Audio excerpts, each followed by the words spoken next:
দেখো তোমরা দাদা ভাইয়ের কাণ্ড, বাজার থেকে কতগুলো মাছ নিয়ে চলে এসছে। চলো দেখা যাক কি করা যায় মাছগুলো। সে কি, তার উপরে আবার ছোট মাছ!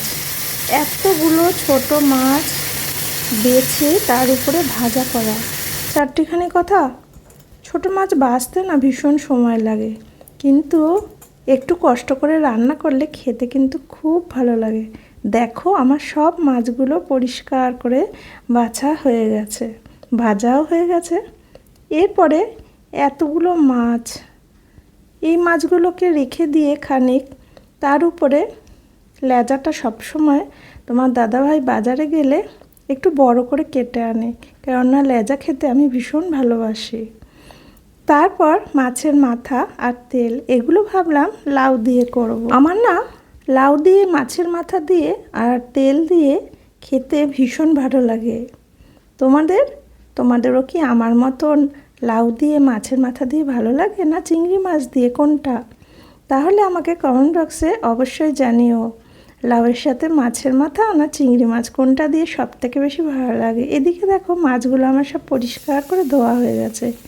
ধুয়ে নিয়ে ওভেনে কড়াই চাপিয়ে মাছগুলো এক এক করে ভাজা বসিয়ে দিই। জানো তো, মাছগুলো ভাজা করতে করতে হঠাৎ করে মাছের মাথাটা ফেটে আমার গোটা মুখের মধ্যে আর গলায় খানিক তেল ছিটে চলে এসেছিল, অনেক বড় বড় ফোসকা পড়ে গেছিল। আমি জল দিয়ে দিয়েছিলাম। এদিকে দেখো আলু, কাঁচকলা আর পটল তিনটে একসাথে ছাড়িয়ে কেটে রেখেছিলাম। আর ওদিকে ওভেনে কড়াই চাপিয়ে তার মধ্যে তেল দিয়ে সমস্ত মশলাগুলো, তেলটা গরম হয়ে যাওয়ার পরে এক এক করে দিয়ে দিয়েছিলাম।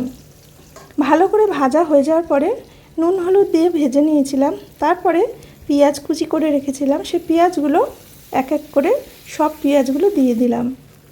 তারপরে দিয়েছিলাম আদা 2 চামচ, জিরার গুঁড়ো, কাঁচা লঙ্কা।